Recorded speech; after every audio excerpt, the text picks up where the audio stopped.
Mga boss, marami nagtatanong, Boss Eli, bakit ba palong-palo ka dyan sa provincial rate? Kasi mga boss, yung provincial rate na yan, walang kwenta, walang lohika, yan ang dahilan kung bakit bumababa ang sahod natin at hanggat nandyan ang provincial rate, patuloy na maghihirap ang mga manggagawa dito sa bansa. Tara mga boss, paliwanag ko sa inyo kung bakit. Ang pangako ng Republic Act No. 6727 ay pagkakaroon ng kaunlaran sa mga probinsya at pantay na oportunidad para sa mga manggagawa sa Metro Manila at sa probinsya. Pero mahigit 3 dekada na ang nakaraan, nangyari ba ang pangako na to? Ayon sa datos mga boss, mula 2001 hanggang 2024, trumiple ang kita ng ating bansa. 7.2 trillion noong 2001 at 22.2 trillion pesos naman noong 2024. Yung labor productivity naman o yung halaga ng nagagawa ng mga manggagawa na serbisyo at produkto ay halos dumoble sa parehas na panahon. Ngayon, kung sinasabi natin na dapat nakabase ang sahod ng mga manggagawa sa paglago ng ekonomiya, bakit ang sahod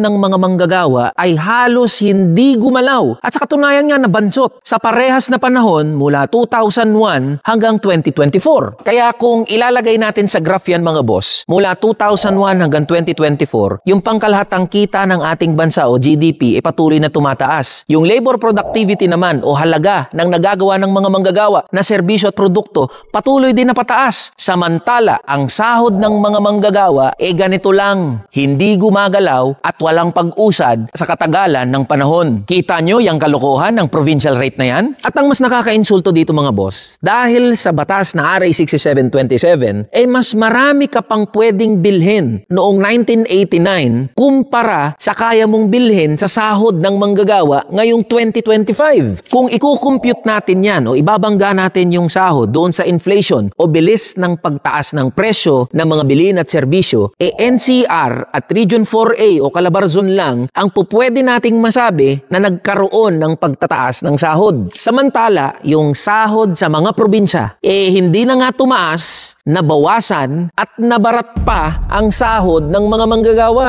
Sa katunayan nga mga boss, yung average na sahod ng mga manggagawa sa buong bansa halos mabawasan ng 100 piso dahil dito sa batas na RA 6727. Ito yung sinasabi natin mga boss na isang malaking kalokohan at katangahan ang pagkakaroon ng provincial rate. Isipin natin to mga boss, lumalaki ng lumalaki at yumayaman ng ating ekonomiya. Trabaho ng trabaho ang mga manggagawa at dumarami ang naiaambag sa pag-unlad ng bansa. Pero pag tinignan natin ang sahod ng mga manggagawa, patuloy na lumiliit, nababarat at napag-iiwanan. Isa lang ang malinaw dito mga boss. Mula noon hanggang ngayon, dahil sa walang kwentang provincial rate, iba ang nakikinabang sa dugo, pawis at sakripisyo ng mga manggagawa. Kaya dapat mabuwag na talaga yung walang kwentang provincial rate. At lagi ko sinasabi, kailangan ko ng tulong nyo mga boss. Ang unang hakbang dyan ay maintindihan at maunawaan nyo yung pagiging walang kwenta ng provincial rate. Kaya gagawin nating serye ang diskusyon tungkol sa provincial rate para makasama kayo sa pag-iingay at pangangalampag tungkol sa usapin na to. Laban lang tayo mga boss! Tara na, kamanggagawa!